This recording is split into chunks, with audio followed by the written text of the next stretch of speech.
Dr. Colleen Fogarty, the department chair at Highland Family Medicine, is back with us. Good morning. Good to see you. So, topic we want to talk about, this one came up, in fact, you suggested it. Let's give you the credit. Turmeric, right? I was not familiar with this. What is it? So turmeric is a common spice actually used in a lot of South Asian cooking. It's been around for a really long time, and actually in the Ayurvedic tradition is a remedy for fatigue and other kinds of things. Okay, and that's what I was going to ask. Why are we talking about it? How is this spice factoring in to our health? So it's a great question. It's now being sold as a supplement and has a variety of claims around it. Helpful for inflammation, helpful for gallbladder, helpful for this and that. And it's important to talk about these supplements because many of them don't do all the things that they're purported to do. Okay. This one in particular, what do we know about it in terms of its safety? Sure.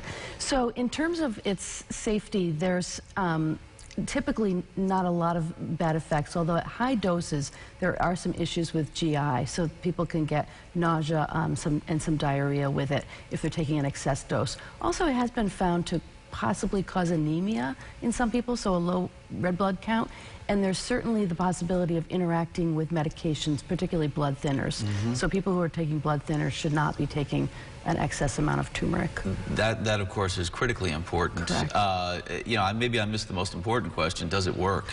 Right. Good question. So right now there are no randomized controlled trials suggesting benefits for turmeric. There are some very small studies that have some preliminary signs that it could be helpful for pain of osteoporosis and possibly post-heart attack. But again, these are small preliminary studies. There's no FDA indication for the medication, and it's not something physicians are prescribing typically. Okay, it's not FDA approved either, right? Can we clarify that? That's right. Risks, if one want to take it, what risks should we be aware of? So, like I talked about, the GI effects, stomach aches, those kinds of things, sometimes anemia. And the other thing is, in general with supplements, there's very little regulation on supplements. So, oftentimes when an outside party does a comparison against what's advertised to what's actually in the product, there can be wide variations. So anytime someone's considering a supplement, you need to be aware of the lack of regulation and oftentimes differing ingredients. And maybe leave this where we typically do. Take it one step further. Have a conversation with your physician.